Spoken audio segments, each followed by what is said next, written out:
Introduce my next guest. Bruce Robbins is the Old Dominion Foundation professor in the Humanities at Columbia University. Joins me live now from New York City. Professor, it's an absolute pleasure having you on the program.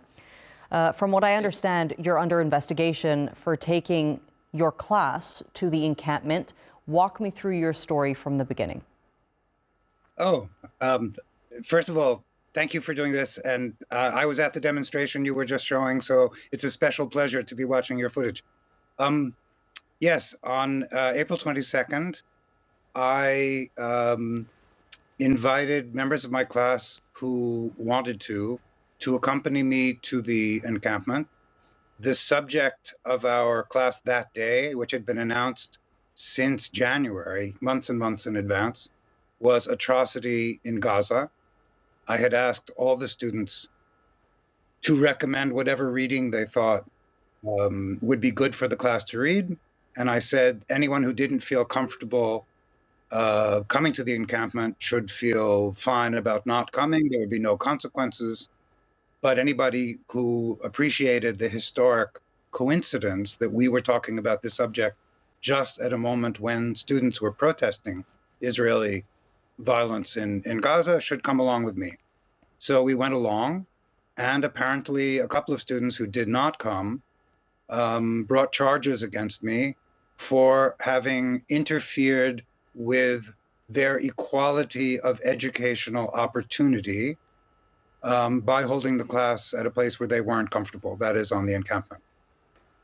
So you risk losing your post at Columbia, if I'm correct. If you could go back, would you do it all over again, Professor?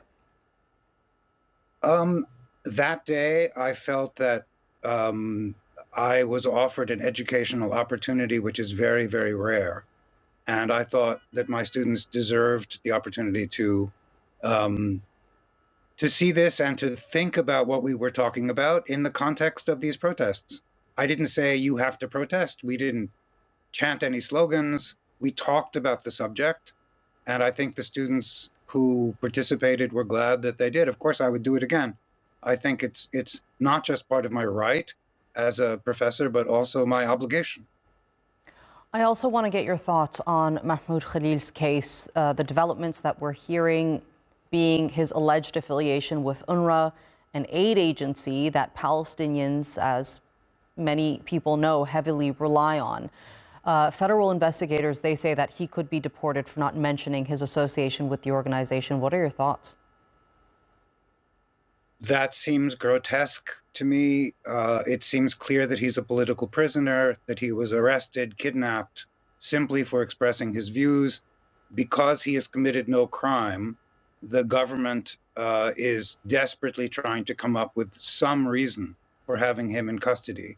But there is no good reason for having him in custody. He did nothing but what a legal resident of the United States had every right to do, which is to express his thoughts. He apparently did it in an extremely reasonable way.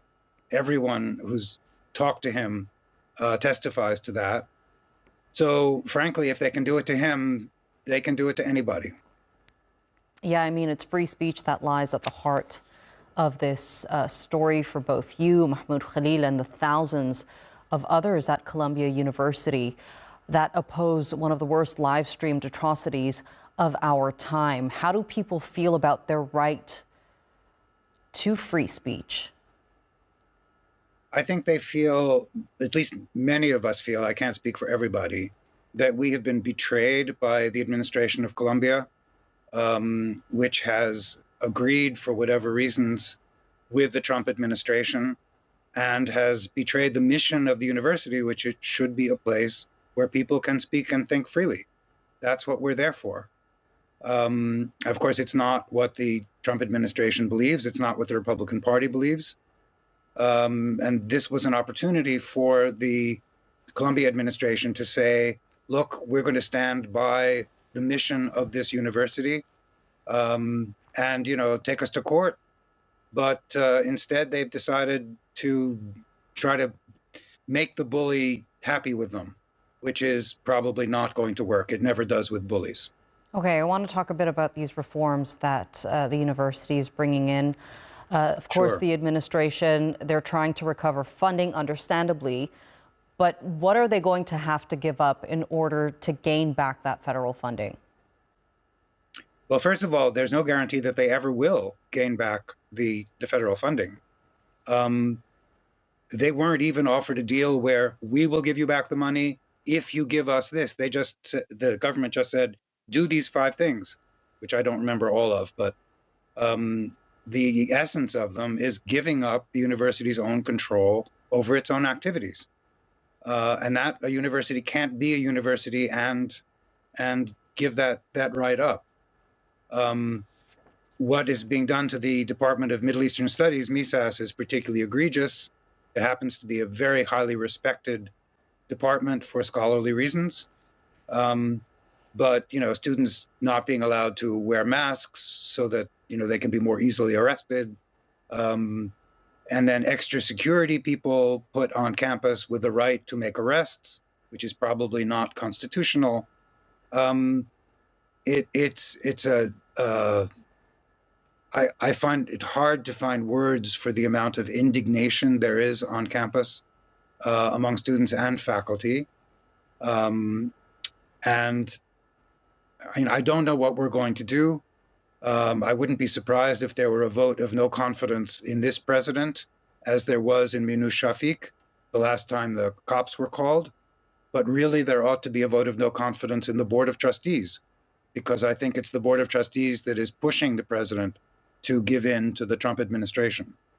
One of the changes that really stood out to me was changing or adopting a new definition of anti-Semitism. Now, Professor, you are Jewish. And I'm pretty sure that, this topic and being labeled as an anti-Semite probably makes you very uncomfortable. In what way are they going to change the definition of anti-Semitism? Well, it's very simple. They have decided to adopt a definition of anti-Semitism, which will make any criticism of the Israeli government, the Israeli military, Israeli violence in Gaza into anti-Semitism. Even the person who wrote that definition has said, my definition is being weaponized. I would prefer never to have imagined it. This is the International Holocaust Remembrance Alliance definition. It's a terrible definition.